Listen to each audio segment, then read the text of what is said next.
अब्दुल राशिद जी। Sir, chairman साहब आपका बहुत बहुत सर चल नहीं रहा है।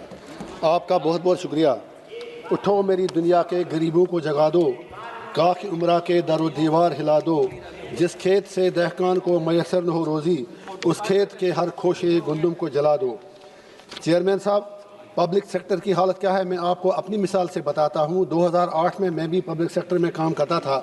14 साल के बाद जब मैंने नौकरी छोड़ी, 2008 से आज 2026 है और अभी तक कुछ मेरे एरिया वहाँ बकाया है। तो आप उससे अंदाज़ा लगा सकते हैं कि क्या मज़दूर की हालत क्या है।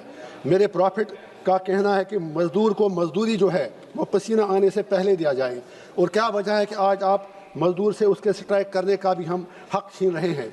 आज जम्मू कश्मीर में आप हैरान हो जाएंगे जानकर कि जो कैजुअल लेबरर्स फैक्ट्रियों में, कारखानों में, महकमों में लगे थे जम्मू कश्मीर में, हज़ारों की तादाद में आज वो हड़ताल नहीं कर रहे हैं।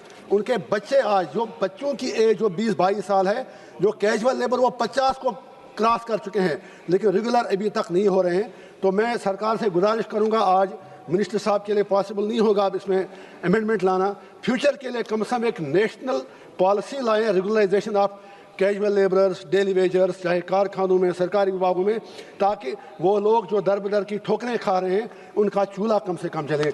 इसी तरह जो पोर्टर्स बॉर्डर पे काम करते हैं, करना से लेके कन्याकुमारी तक, फौज के साथ, BSF के साथ, जब उन्हें कुछ होता है उनके राइट्स बिल्कुल भी प्रोटेक्टेड नहीं। अभी सर जम्मू कश्मीर में 2 पोर्टर बारामूला में काम करते करते जहाँ बाक हुए, मामूली उनको मुआवजा मिलता है, कोई कंपनसेशन नहीं।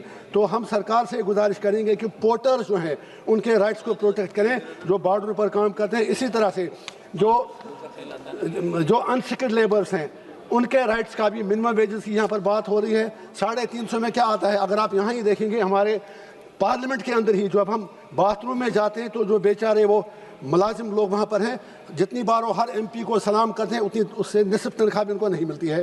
वो भी एक अनऑर्गेनाइज्ड स्ट्रक्चर है। कम से कम ऐसे लोगों का हमें ख्याल रखने की ज़रूरत है। तो मैं ये चाहूँगा, और सबसे बड़ी बात, अगर एक्सीडेंट में कारखाने में कोई मजदूर मिले, कहीं और मिले, लेबर कोर्ट तो हैं लेकिन काम होता नहीं है। जो आपकी अदालतें हैं, लेबर कोर्ट्स जो आपने डिजिग्नेट किए हैं, स्टेट कमिश्नर लेबर हैं, बाकी लोग हैं, उनको लगता है वो पोस्टिंग उनकी बेकार जगह पे है, वो वहाँ पर टाइम पास के लिए जाते हैं।